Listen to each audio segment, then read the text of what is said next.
আমি মুরগি উঠায়া দেখতে গিয়ে একটা ডিম পাইবে যে মানে ডিমটা একদম থেতলে যায়।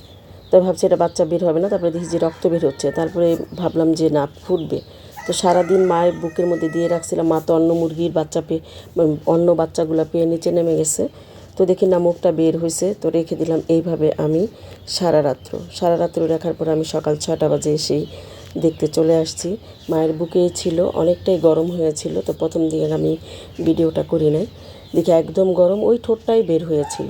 তো আমি অনেক কষ্ট করে এটাকে খোসাগুলো ছাড়াচ্ছি, যে দেখি এটাকে বাঁচানো যায় কি না। এটা তো বেঁচে আছেই, কারণ 24 ঘন্টা ধরে ডিমের খোসার মধ্যে এইভাবে আছে, কিন্তু বের হতে পারছে না। ওই যে খোসাগুলা ভেঙে ছেঁচা লাগছে না, তো ওগুলাতে আর কি আটকায় গেছে চামড়াগুলো, রক্তের সাথে একদম আটকা পড়ে গিয়েছে। যাই হোক, সকালবেলা চলে আসছি আমি তো দেখার জন্য, তো এটাকে বের করে বেরোচ্ছি। আলহামদুলিল্লাহ, রাখে আল্লাহ মা রেখে। দেখুন, এখন মা যদি বুকের মধ্যে নিয়ে বসতে পারে তাহলে এটা সম্পূর্ণ সুস্থ হয়ে যাবে।